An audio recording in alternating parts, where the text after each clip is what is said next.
Welcome, ladies, to the Real Estate Investor Show, providing inspiration, strategies, and insight to empower women investors to live balanced and financially free lives. Now, here are your co-hosts, Liz and Andressa. Investors, as we all know, financing deals can be very challenging. If you are looking for funding for your next real estate transaction, we want to introduce you to Fund That Flip. Fund That Flip is a lender that gets you fast and affordable capital on your 1 to 4 unit projects, including single family rental and new construction. Ladies, we have known the founder, Matt, and his company for many years, and they are the real deal. So, Andressa, where can they learn more? Ladies, if you're looking for great terms and reliable service, check out fundthatflip.com/investor. Tracy Kaywood is the founder and main content creator of Property Mob, which is a membership site chock full of resources and networking for real estate wholesalers all in one place. Since 1998, she has wholesaled over 900 deals and has automated 95% of her business. On today's episode, we discuss so much with Tracy, including why money management is the key to your success, the biggest mistakes and misconceptions with wholesaling, how to generate the most quality leads in today's market, and how to truly automate your business with virtual assistants. Welcome back, ladies. This is Liz. And this is Andressa. Welcome back to the Real Estate Investor Show. So glad to have you back here with us for another fun-filled week of us either interviewing amazing women in this business, or we do our mini-sodes where we give you a little 10-minute splash of something coming up for us in our business and a quick lesson. So, yeah, right. We're due for some of those soon. I love those. They're very quick, on point, as I like. What's cooking though? What's cooking? What's cooking? Well, I had something that I wanted to share before we jump into our interview today. And before we do that, let me just welcome Tracy. Hi, Tracy. Thank you so much for being here with us. Hey, awesome. Thanks for having me. I'm excited. Yeah, we're excited to jump into your awesome story. But before we go there, I just wanted to share a bit, Andressa, with you. Something that I learned. I don't know what, you go to so many workshops, you go to so many of these events, and you kind of forget where you pick up these lessons, right? So something I often think about is are you playing offense or defense with your schedule? And what I mean by that is, and I like sports, so not that I'm a big basketball fan, but I do like sport analogies. And, think about your schedule, and we often play defense. In other words, we're reacting, right? And if you play offense, you're being proactive. So I'll just give you a quick example. My husband travels a bit, but really this month he's probably gone 3/4 of the month. Like, it's just a lot of traveling for him. All good stuff. Some business, a lot of business, some just fun stuff for him, which leaves me home with Mark, 2 little ones. There we go. What was interesting is I looked at the schedule or the calendar earlier in the month, like about a week ago, and I said, you're going to be gone a ton. We really need to get a date night on the calendar. Like, we'll talk about business while you're gone, but we can't just talk about business, right? We won't stay married if that's the case. So we have a date. I like about a week ago, I said, we got to get a date night. You're going to be home this weekend. We'll do something fun. And, I'm looking into restaurants, and so it's something fun to look forward to as a couple. And I think that's like, you're thinking you're playing offense. In other words, you're being proactive. Because if we don't do that, what's the latter? We're going to be very, you're going to get short with each other. You're not spending as much time face to face with each other. So I just share this to all of you listening. All of us have opportunities to play offense and in our scheduling. So things that could be, wow, I need to schedule a spa day or a day for myself because I know I'm working a ton on this project. We tend to know these things, but we don't often schedule the things that we need. So I just wanted to mention that. I completely agree. Yeah, playing. If I don't put on my schedule, I'm not going. I think, that's me, so I can change it around. But this year, 2019, I am not rescheduling the time with myself. It's on the calendar, and I am showing up. Good. So that's a commitment. So I'm very proud of you guys. Yeah. Well, have some adult beverage. Yes. Take a little Uber somewhere, but yeah. So, Well, without further ado, Tracy, thanks again for being on our show, where we're really dedicated to serving women in this business, taking their, financial freedom to another level and really becoming financially stable and then free, and also living this idea of this balanced life. So that's what we're up to with this podcast and our community. So having you on is just a real pleasure, and we're excited to, get into your story. And, the first question we like to ask our guests is, what compelled you? Because you've been in this a long time. What compelled you to get into, I know wholesaling is a big focus for you, but what compelled you to get into real estate investing? I'll never forget this ever, as long as I live. Like how I, think back 20 years ago, I'm always like, this is so crazy how I ended up here. Just, remembering the details. And by the way, this podcast is awesome. I didn't know this existed, like just for women. And Thank that's you. such a cool thing, because I keep numbers and analytics on everything, and having the website I have that attracts people, teaching them how to do real estate. I know the analytics. I know that 80% of everybody that visits is men. So women in the business is just awesome. I love that you have this podcast strictly for women. That's very cool. So going back to, how we got into it, and I say we, because I'm actually in business with my husband. We've been in business together since the beginning. And when we first started, it really wasn't a quest for real estate at all. It was just, we wanted both to, number one, spend more time together. And we were that crazy in love, 20 years ago. We wanted to just spend every living moment together. And we were trying to find a way to do that and wanted to work at home. And we started researching, this was in 1998, and the internet wasn't as prevalent as it was right now. Right. By any means. So we couldn't get online and start looking for, money making ideas. We had to find them alternative ways. So we were looking in, believe it or not, the newspaper, and started and we tried so many different things that were all just not legitimate. We even built earrings like for 50 cents a pair. Like you come home and lay all the beads out on the bed or the couch and try to piece them together and send them back, and I send you 50 cents. We tried that, both of us. So, we're like, oh my God, we'll never make money. We can't even get one earring together. And then, late night, we saw Carlton Sheets ad on his infomercial on TV.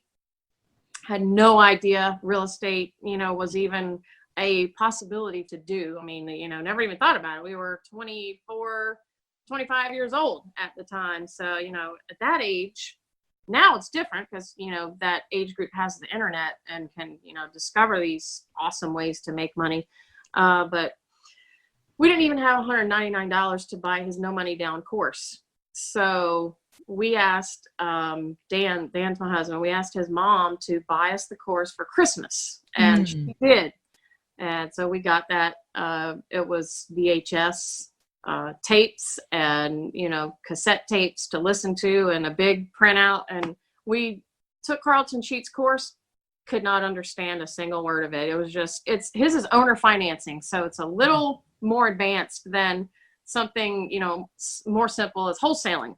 I remember being in the driveway with him, and we were discussing, the training we had listened to, and just couldn't put together all of this information. Like, how do people get paid on a second mortgage? And just the terminology was very advanced for us, being brand new to real estate. So, but we got an inclination that, real estate could be a legitimate way to make money. Like, this seems like something that we should look into more.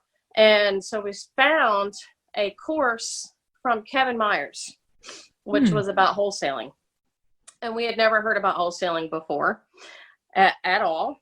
And it was $69.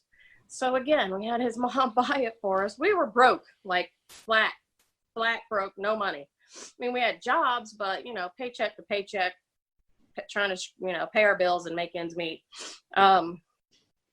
So she bought us the course. It was in a 3-ring binder, nothing fancy. And it was written in super simple terms, that we could understand. And it had an action plan. Like, step number one, you're going to do this, and then you're going to do this. And, we read the book a couple times and then just took action and started doing it. Just blind faith, thinking, all right, well, let's try it and see if it works. Well, it did work. We didn't even pay for postcards. We had to go to Office Depot and get index cards and print them on the printer at our house on like 4x6 index cards and buy postcard stamps, which I think were like 19 cents back then.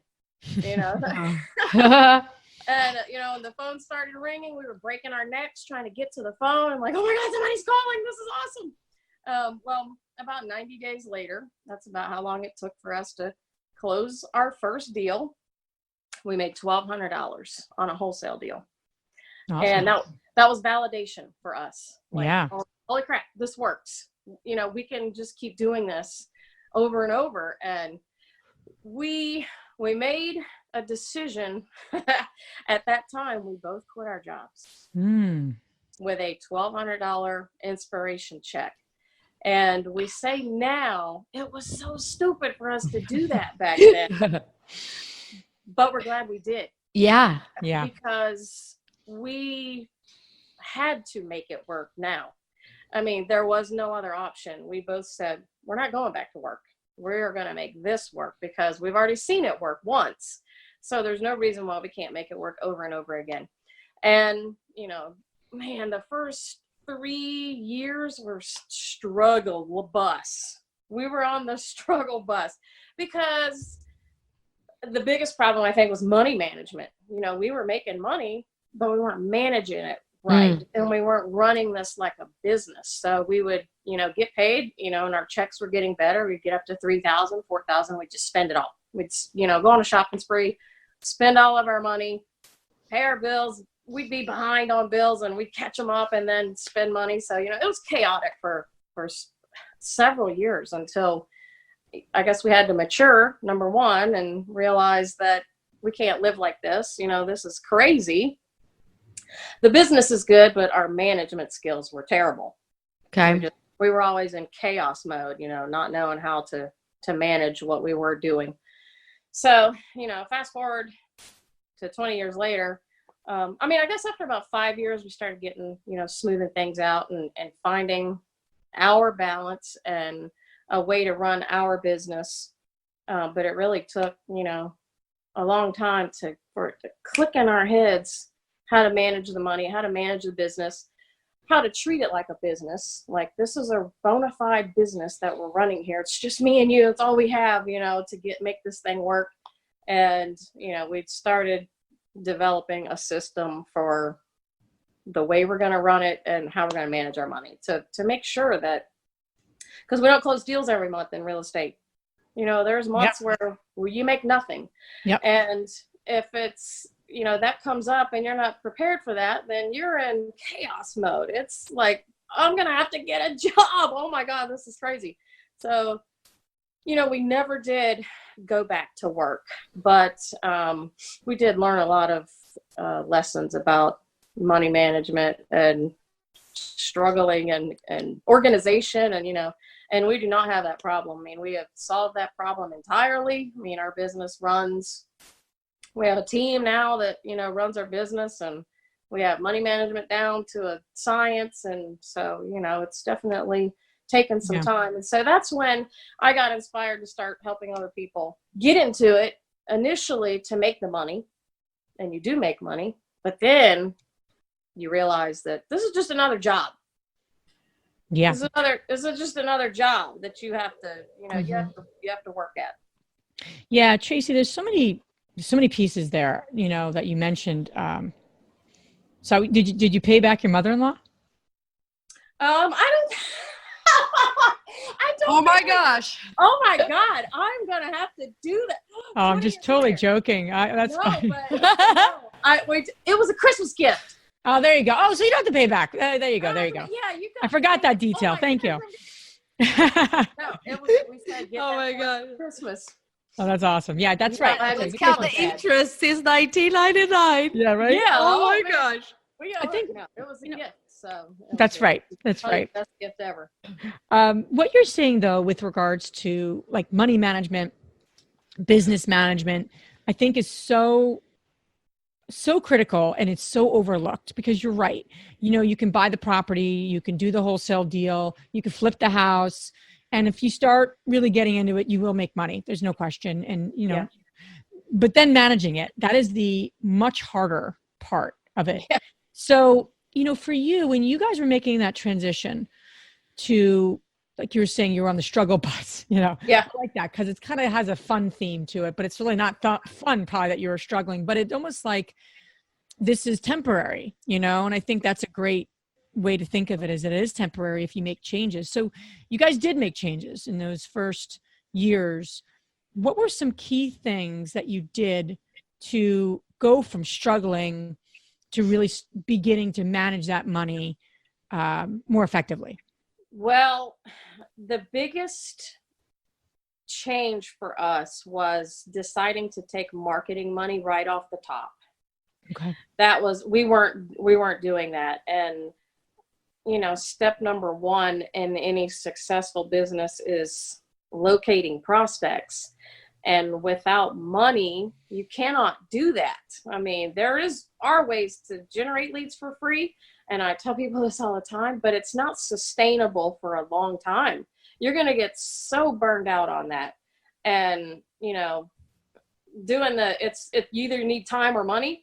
And if you don't have money, then you spend your time door knocking or cold calling or whatever. And that'll wear you down fast. So, just trying to come up with marketing dollars when we were at the bottom of the escalator, trying to, get to the top again, was where we said, that's the first thing we need to do is every time we close a deal, we're going to take 20% off the top of this, no matter what. Even if we have no fun money or spending money, we have to take money off the top of this check every single time and put it in a different account.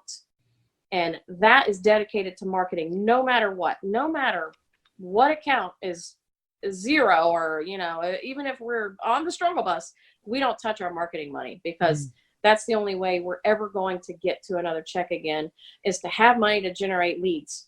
So that was the first big change we ever made, was, opening another account for our business, segmenting it to marketing, and then being disciplined about putting the money in there and leaving it there, and creating a budget every month and using only the money out of the marketing account. So I see a lot of people, they'll spend whatever they have. They say, well, I've got $3,000 to spend on marketing. I'm like, well, that's only going to last you a little while. You're going to have to come up with money after that's gone. And maybe that $3,000 isn't going to work. And maybe you're not going to get a deal out of that. So, just creating a budget that is sustainable forever. It has to be sustainable forever. Is really the biggest. That's what changed our business probably forever, is just a budget and being disciplined. And the second thing is taking money off the top to pay the IRS. Mm-hmm. Oh my God. In 2005 was our best year ever up to that point. So from 98 to 2005, 2005 was the last real big real estate bubble. And we made, almost $400,000. Well, the year went by really fast and we didn't ever pay any taxes. So by the time we filed our taxes, we didn't have a $48,000 to send the IRS, because we weren't taking money off the top to pay our taxes. We were just taking money off the top to generate leads and make more money. So we got into debt with the IRS in 2005 with a very big tax bill. And so that was our second big lesson, is not only do we need marketing, we also have to pay our taxes. Yeah. And throughout the year. And we had never paid ourselves like an employee, like we're sub S corp, and the IRS says you're supposed to pay people like an employee. The shareholders get salaries, and we weren't doing that. So we started, we set it up and started managing it like a real business, paying ourselves a salary and paying in 941 taxes.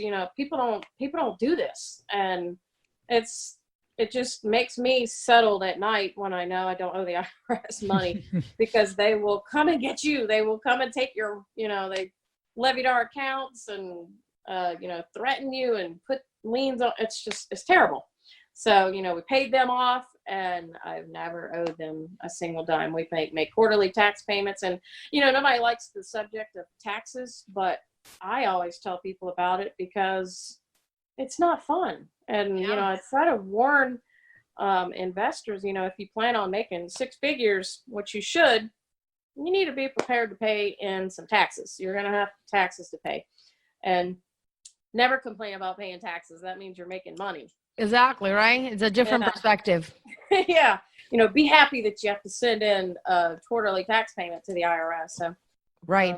I want to pick back on what you're saying about the marketing. We hear different strategies, and I know that, things change with time.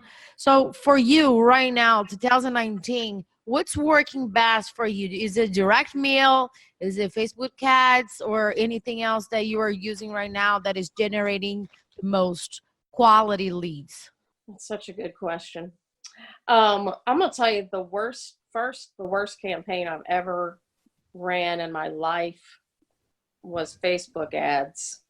And I have, I'm an analytics junkie, so I keep track of every single dollar I spend. And we've tried every method on Facebook to get seller leads, everything you can think of. Video ads, lead ads, retargeting, messenger ads, chat bots, anything. We've spent almost $8,000, which I know is not an astronomical amount to spend, but for us, when we can spend the same amount on direct mail and get better results, we just have to say Facebook doesn't work. Not in our market. Now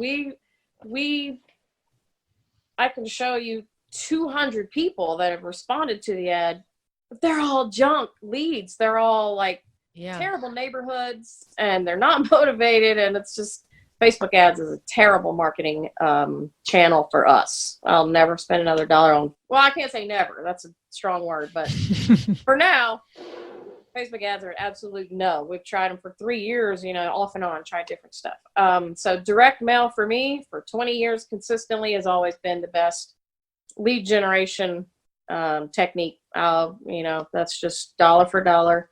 The easiest thing to outsource to somebody else so that I don't have to do it. And I can hit the most amount of people for the least amount of money. And, it's very consistent. It's predictable. I can tell when something's going wrong very easily. The downfall to direct mail is competition. We got a lot of competition with direct mail, but as long as you have a strong follow-up game and, handle them timely when they come in, then, you should be okay with direct mail. And I want to follow up on what you're saying right now, because a lot of people that are starting real estate, that they don't have the funds to maybe start rehab, or regardless of the situation, they always get the recommendation that wholesaling is the path for them to go because it's quote unquote easy. To me, right? To me, that's misleading because it takes a lot of work to make something.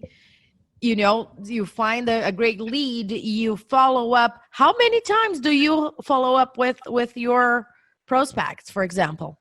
I follow up once they call in and they're in my system. I follow up with them until they sell the house or die. There we go.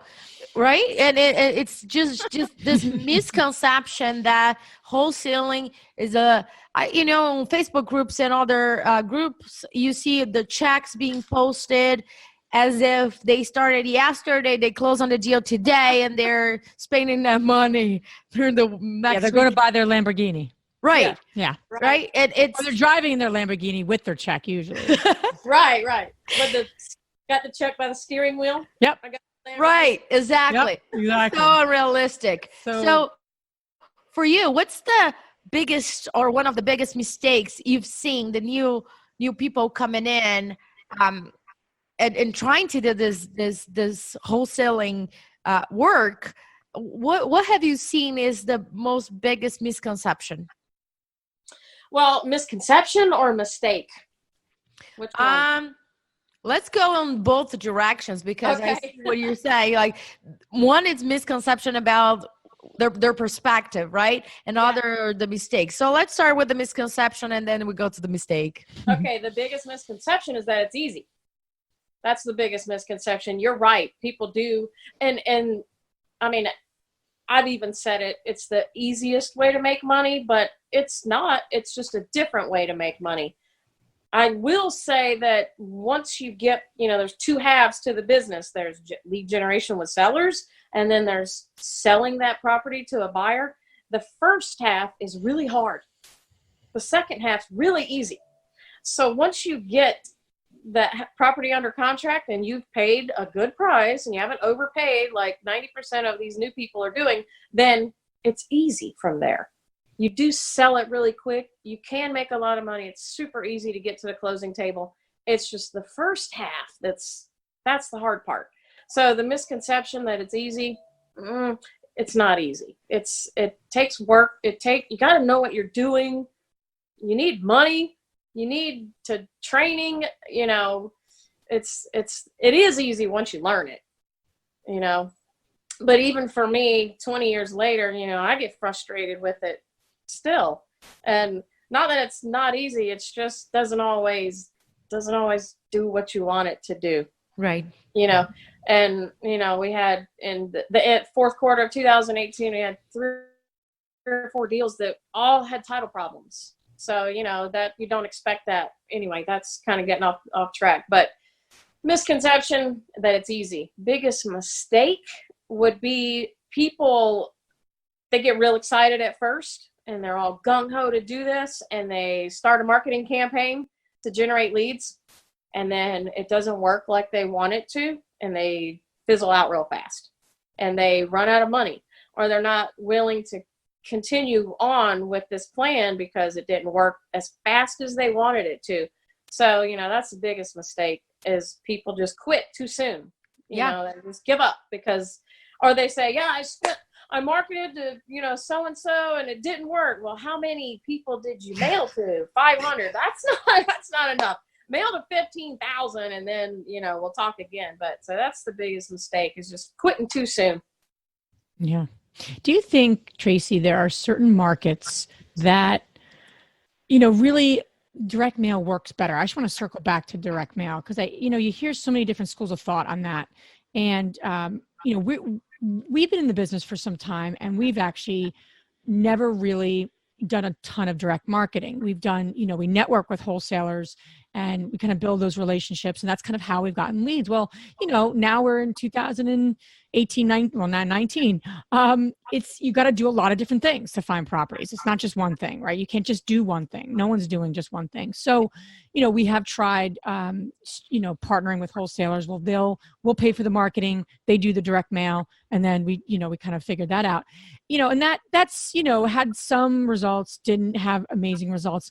I'm curious, I guess my question is for you, have you seen direct mail work better in certain markets than others? And if so, what is the profile of that market? And how does someone who's an existing investor assess, will direct mail work in this area? And if so, how do I make it different? Or how do I team up with someone? Because I'm not going to be someone who's going to be an expert in direct mail. I don't want to be. I have no desire to be. But I am like, we're circling back on, okay, do we partner up with someone, do the same thing again where, we pay for the marketing, they have the expertise in direct mail and we go from there. So I'm just curious to get your insight into that around direct mail exactly, or, is it effective in certain markets more than others? And if not, or if so, how do you figure that out? Or how do you determine that? Well, direct mail is effective in every market because people are the same across this whole country. So to think that people somehow are different if they live in Arizona than they are if they live in North Carolina is just crazy. They're the same. People respond the same to a direct mail. They react the same to direct mail. Motivation doesn't discriminate no matter where you live.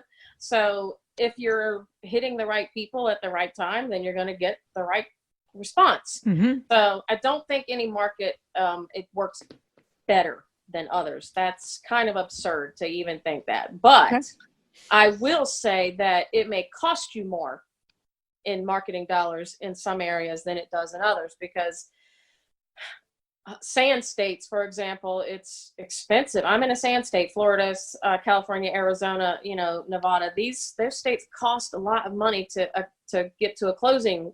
It's Right. getting more. I have on my website, every year I post how much, all my analytics, how much deals are costing, how many leads I need to talk to, all that. And 3 years ago, just 3 years ago, no, I'm in 2019 now, 4 years ago, it cost $1,300 for me to close a deal in my city, Jacksonville, Florida. $1,300. That's, I would die for that right now. Now, and at the end of 2018, which I just finished up my analytics, it's nearly $4,000 for me to close a deal. I haven't changed. If anything, I've improved over the last 4 years, because that's my goal, is always to get better, is to do less and make more, and, fine tune, because the business runs like I want it to. Now I just fine tune little details. And so I have seen my cost to close a transaction has gone up considerably, 3 times and over the last 3 years, 4 years. Mm-hmm. And that plays the same for like people because I have the membership with Property Mob. So it's affecting them too. The cost to close a transaction, if they're doing direct mail, has gone up. That just indicates, number one, it's a hot market. And now the competition is greater. So when the real estate buzz about, the market conditions are great, people start getting into the business. People want to get in and make money. Well, that triggers more marketing on the streets and everywhere you go. So that just means the cost is going to be more for me to close a deal than it was 4 years ago, whenever it was $1,300. So I'll definitely see it change again and, get back down to the $1,300, $1,500 range. As long as you know that, as long as you are aware of, what the conditions are in the market, then you should be okay with that. And okay, well, I can't spend $1,300 and expect to close a deal. That's not going to happen. I have to spend at least $4,000 before I can get, expect anything to happen. So that's the difference in markets. I have one of my members who's in Wisconsin. He doesn't have to spend that much. He's in a different market. Sure. He's not in the highly desirable sunny state of Florida. He's not in, because we have a lot of virtual investors that will do deals in Florida because Florida's hot. It sells quick. It's affordable. The taxes are low. It's just a good state to be involved in when it comes to wholesaling. But right now, it's going to cost you some thousands to get a deal. It's good insight. Absolutely. Yeah, you mentioned that your business right now, it's about 95% automated. Yep. When it's a good time for somebody that is running their real estate business, when it's a good time for them to hire a VA, a virtual assistant? I tell them, because I sell VAs, we train them and sell them to investors. I tell them they need to have at least 5 closed transactions. I mean, that's like bare minimum. A lot of people want to hire a VA and think the VA can just start running their business for them. No, that's not what a VA does. A VA is just your support and does the administrative tasks that you don't need to be doing as an investor. So before you can hire somebody and expect them to know what to do, you need to know what to do first. So, I won't even talk to anybody unless they've got at least 5 deals under their belt. And that's not a lot, but it's enough to say, okay, I'm going to hire somebody to do my marketing for me. That's what I always suggest people hire a VA first, is direct mail, just to keep your marketing, your social media and your direct mail consistent. At least have 5 deals under your belt before you think about outsourcing. How do you assess too, when it comes to VAs, we're in the throes of growing our team, and I've gone back and forth, right? Do we want to hire someone that is more of like a physical, they come into our office, or do we just, virtual is fine, and we're just, do they need to be in the US? Do they not need to be US? There's a lot of questions, right? There's a lot of questions around support. So if somebody's embarking on that, right, they have some experience, or they've been in this business, they're growing their team, they want to grow their team. What are some of those first steps? Because I think that's like when you said early on when you first started, it's it's the first few things are always the hardest, right? I mean, Mhm. if anything, right? I mean, I can think about when I wanted to run a marathon. It was the first few times I went out to run and I hit 10 miles, and then it got easier. You know, I mean, it wasn't like easy, like I'm running 18 miles, I'm not tired. I'm Right, not saying right, that. yeah. But it got easier in some way. And as funny as that is, the more you ran, the more easy it got in your psych, in your mind. So what would you say? I mean, for the women listening, they've done deals. They're current investors. They're growing their team. It's a big, maybe it's just something that is hot for me because it's on my mind and it's something I'm in the throes of.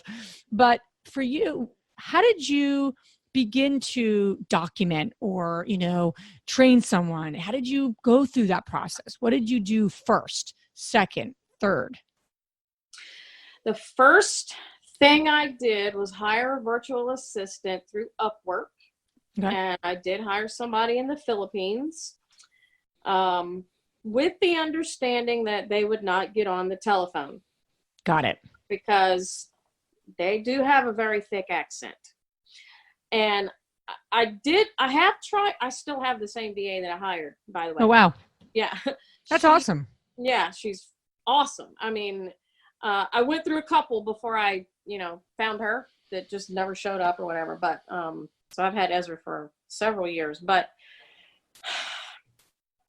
if you don't want them on the phone, then someone in the Philippines is fine. There's pros and cons, of course, to both having someone physical and in your office or locally, Yep. and then having somebody overseas. There's pros and cons to everything, not just hiring a VA.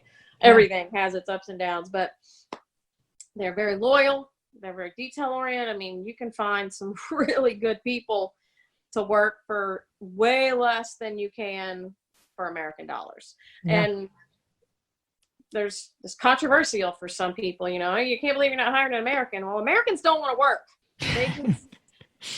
They just don't. I've been through so many Americans, and I want to scream when I think about it. Yeah. They don't want to work. They're lazy and they call in and they have excuses and they, burn your clock up, and it's just sad. Mm-hmm. So, but when I hired her, all I wanted her to do was just show up. That was my first requirement. Ezra, all I want you to do is report to me at this time, and I just want you to sit online on Skype. We're not even going to work for the first week. I just want to make sure you're there and available because I can't see her, and I want to make sure that she's just going to sit there all day, ready for me to give her something to do. Not like, because all I talk to her through is Skype. It's all Skype, 100% still to this day. We just talk through Skype. Sometimes we talk on the phone or Skype video, but I'd rather type because I can't understand her that well. Oh, okay. She's excellent, but she's hard to understand, so I'd rather her just type. She types fine. I can understand everything. So for the first week, I said, just show up. It's all about showing up most of the time, just being present. So, the first week, after it was over, she's like, I feel so bad. I don't even want to charge you. I'm like, no, it's all by design. I just wanted to make sure, even if I wanted to tell you a joke, if I pop in at some weird time at 1:30, I want you to instantly respond to me because I know you're there. And Sure. If I have something urgent that comes up, I want you to be there and take care of it for me. And I don't want to have to wonder, oh my God, where's she at? I need her right now, and she's Right. not there. So she was great the first week. And then I added one thing to her task list every week until eventually, her calendar is completely full right now. She has no free time. But so just one thing, this week, all I want you to do, and I would write down the instructions. I started getting the mindset, like, I'm going to do this the last time. This is the last time I'm ever going to do it. And when I do it, I'm going to write the instructions down. I'm going to do the video instructions, and I'm going to give it to her to do. And if she can't understand the instructions, then it's my fault. I didn't make them clear enough. I'll redo them and add, something that she needs. So we did that it probably took a year for me to give everything to her that I wanted her to do administrative wise. And, now she just runs the whole show, but except telephone calls, Yep. And I've had her calling sellers and they hang up on her. They don't want to hear Sure. her accent. It's Yeah. terrible. Mm-hmm. And I would even say I have an assistant that's in the Philippines, and she has an accent. Don't hang up on her. She works from. They'd still, I can't understand you. They'd hang up. Yeah, sure. So she just doesn't get on the phone. Now, since then, she actually now trains all of the VAs that we offer to investors. She's the trainer. She heads up the whole VA program. Oh, that's neat. We have some that speak 4 or 5-star English that will do cold calling and things like that, have a better accent. But just for her, she just, she's hard to understand. So, if you're going to hire a VA, you have to really think, what do I want them to be doing? Do I want them on the phone? If so, then make sure that, you listen to their English skills and that you can completely understand them, because Americans are discriminatory and they will hang up on them if they hear any kind of accent. And I also would add too, Trace, that's great insight. And I would also add, because you just mentioned about the typing. Based on your own personality, you have to assess what you need, because, I'm thinking about it and I'm like, because of course, you go back to, your own self, not just all the amazing ladies listening to this, but of course, like, just thinking about your advice, I'm like, I would really appreciate being able to see someone and talk to them. The typing, not that I can't type or I can't communicate effectively that way. It's not my preferred communication style. So the ladies listening to this, as you grow your team, not just what do your customers need, right? Your sellers or whatever you're trying, whoever your customers are. For us, as we hire people, who are investors or are potential investors, that would be a client of ours, so to speak. So the other key is, what do you need as the leader? What are your preferences? Because it all starts with you, right? It all starts with us. And there's a perfect person out there or a perfect recommendation, but that's another good something to be mindful of. As you're talking, I'm like, oh, okay, that's interesting. Would I need that? Or would I, really good insight. So I just wanted to mention that. Yeah, absolutely. Because some people, just don't want to type, can't type, and especially not to discriminate against the guys, but they don't always like typing and, sitting on Skype or type, so they prefer to get on. It doesn't have to be video, but, they want to be able to talk and relay information verbally. And so, they do have to pre-screen them a little better and make sure that that they're able to understand their assistant. Mm-hmm. Makes sense. I think it's so important what you're saying, because sometimes we talk about virtual assistant as a person that can do everything. Mm-hmm. And that there's no such thing, as you're saying. No, but there's not. but one thing that you were mentioning is that you put your step by step, and you also do a video showing everything. Mm-hmm. So in terms of systems, I really love like systems and things that help me to get out of my own seat. Mm-hmm. Mm-hmm. So what systems are you using right now? What apps or softwares are you using right now that facilitates your job so you can delegate to other people?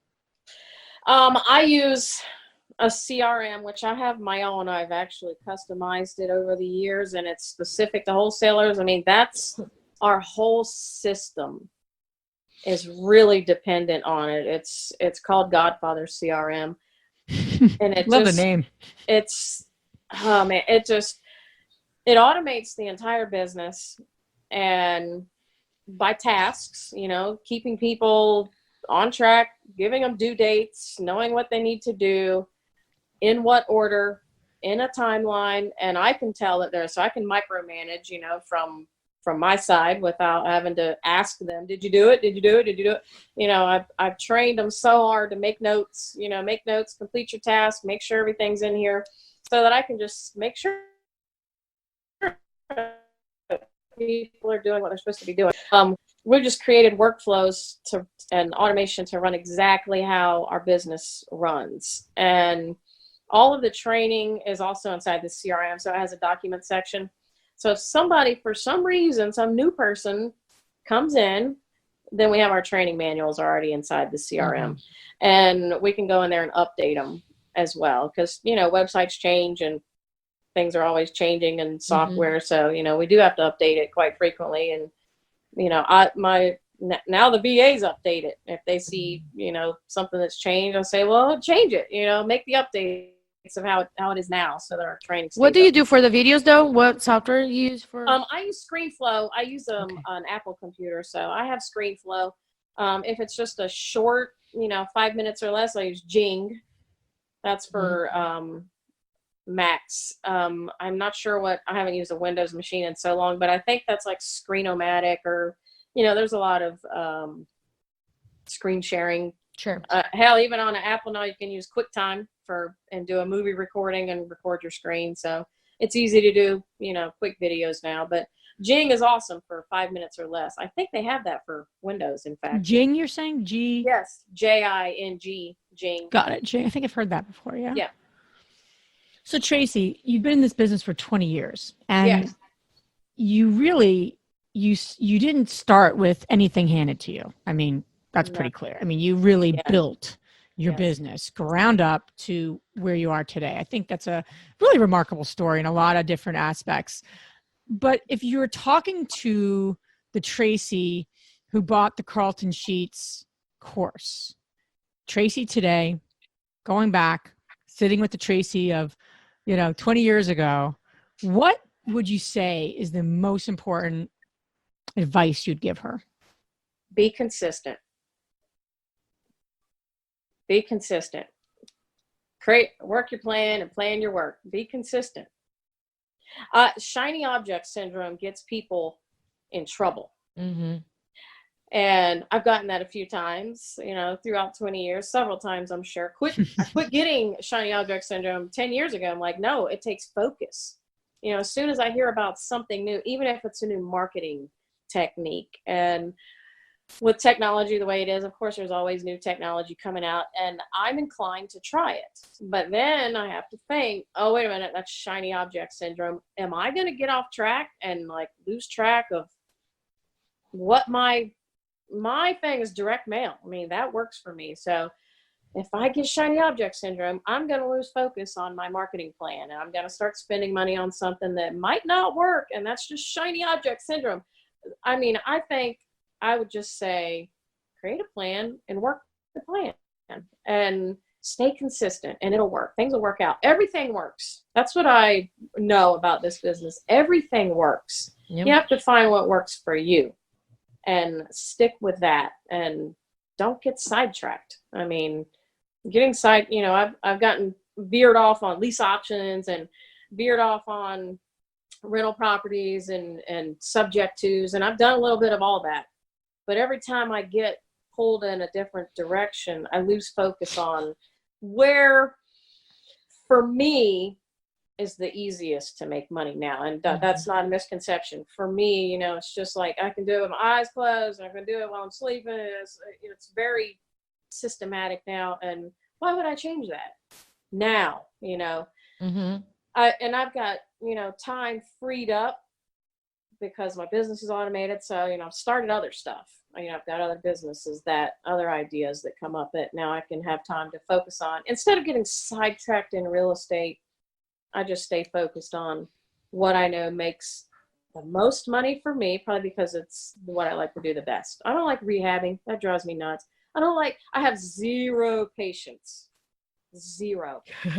So landlording and rehabbing, those things aren't for me. I don't like long-term commitment in real estate. I don't want to see that house for 90 days. I don't want to deal with a conventional buyer for 30 days or 45 days. And I don't want to landlord a house for 12 months or 24 months. Oh my God, the thought of it so wholesaling is what works for me. Yeah. So, I think that's great advice. Yeah.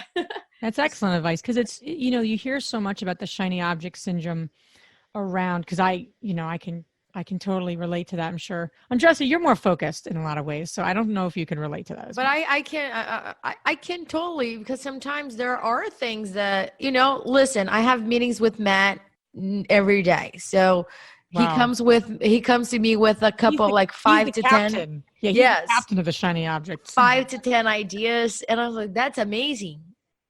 And I stopped there. Right. I was like, okay, let's go back to this. But I appreciate them. You don't know. We might try it. a couple of things and we say, hey, it worked, it didn't work. So let's go back to what we know and what we focus. And that's why we have our strategic meetings to just kind of like refocus and go back to that point. Yeah, I mean, Andres and I are partners in a lot of different aspects, and we were meeting yesterday about talking about our focuses for the year. And it's interesting because we both kind of connected with we both want to do less of certain projects, but more of another type where we're getting more into new construction. And you start to really assess what works, what doesn't. It's not just about making money. It's not just about, the aspects of what you should be doing. So much of this business is listening to a podcast. I mean, I love podcasts. Obviously, we have one here in our podcast. But, you listen to so many different people, and there's so many different paths in this business. You got to assess, the women listening to this, assess what works for you. Really just for you and your lifestyle and your goals, and then figure out your plan and then work it every day. Just what you said, Tracy, was wonderful, wonderful advice. We cannot hear that enough because it's not sexy. It's not the new and the greatest. It is like core business advice that, quite honestly, everyone successful in this business does. If you don't do it, you're not successful if you're not creating a plan and working the plan and making tweaks. You're just not successful. Give me someone successful and that they're doing that. So I agree. I love that. Hey, I love that advice. It is sexy. It is. Yeah, it could be sexy. You're right. That's sexy. You said it's not sexy. That's true. That's true. I mean, like the, like the new and the greatest, getting distracted. Yeah, I know. Okay. The houses that I am going through are not. They that's what I meant. Very bad. Is like for but you're right. Working a plan can be sexy. You're right. I like that. It's been so wonderful to connecting with you, Tracy, and I'm sure the ladies listening to this as well. Where can the ladies listening learn more about what you're up to? It sounds like you have some amazing resources to offer. So where can they learn more about that? And also, you mentioned a free gift when we connected earlier, so please mention that too. Okay, awesome. Well, my website is propertymob.com, and it's M-O-B. Some people think I'm saying property mom, like O-M. No, it's M-O-B, which stands for Makers of Badass Investors. Just tons and tons of blog articles on there about exactly what we've talked about today. And then since my focus is on direct mail, and that's how I primarily stay consistent in the business, I have an awesome quick training video on the top 3 mailing lists that every real estate investor should be mailing to. And that, to get that, is propertymob.com, and it's /top-3-mailing-lists. And that'll tell you, the top 3 that work in my business consistently year over year, and why I mail to them, and kind of return on investment I get mailing to those people, and then why you shouldn't mail to some of the bigger lists like absentee owners. Awesome. And all this information, ladies, you guys can see on our show notes. So don't need to rush to get a pen and paper to write all of that down. It's going to be on our show notes with all the links that you need. And now we're going to transition to our fabulous 3 questions. Are you ready, Tracy? I'm ready. All right. The first one is, what's the most transformational book you have ever read? Probably The 4-Hour Workweek. I know that's a real common book, but that's when I learned that you could even hire a virtual assistant to do work. So Tim Ferriss, I owe my gratitude to him for even introducing me to the thought of outsourcing. It really has changed my life and my business. It's an amazing book. The second question is, what's the most powerful routine you do to create a financially free and balanced life? Probably time blocking. I mean, just without it, you don't know where you're going every day. And being self-employed, you can be in 1,000 different directions. So for me, I'm super structured, and I like to know exactly what I should be doing. I just time block. Even if it means, I time block the gym, and I time block shows I want to watch. I time block when I'm going to go for a walk on the beach. I time block, when I'm going to work on my website. I time block marketing. I time block everything. And it has really, made a difference. I love that. The last question is, which women, famous or not, has inspired you the most? I don't read a lot, but I listen to books on Audible. Yeah. And Ivanka Trump, her latest book called Women Who Work Okay. is awesome. I know it kind of goes back to the book question, but she's very inspiring to me. I mean, I know she's related to Donald Trump. I can't help that. That's not my problem. That's her problem. Her book it's really awesome. I mean, she just says a lot of very powerful. She doesn't talk about Donald Trump, so don't worry about that. If anybody's listening and hates the Trumper, she's a very powerful woman and very inspiring and very strong, and parenting wise and work wise. And I've listened to Women Who Work, her book, at least 3 times on Audible, and I plan on listening to it again. It's very good. Nice. Put on my list. Yeah, that's a great Definitely. recommendation. She's awesome. Great. Tracy, thank you so much. Really, this has been a pleasure. You got so much great insight, and having somebody who's in the business for this long is always just, thought provoking, right? And what worked, what can work, and what continues to work. So thank you for being on our show. Thanks for having me. It was fun. Thank you so much, Tracy. Thanks. See you guys. See ya. If you enjoyed this podcast and want to receive updates on our next interviews, go to our website, therealestateinvestor.com. There, you can subscribe to our show, become part of our investor community, and get updates on upcoming episodes. If you like our show, please share it with other women who would benefit. And don't forget to leave us a rating on iTunes. We'd really appreciate it. And as always, we encourage you to take one action as a result of today's show and put it into motion so you can live both a financially free and balanced life. Thanks for spending time with us. Ciao.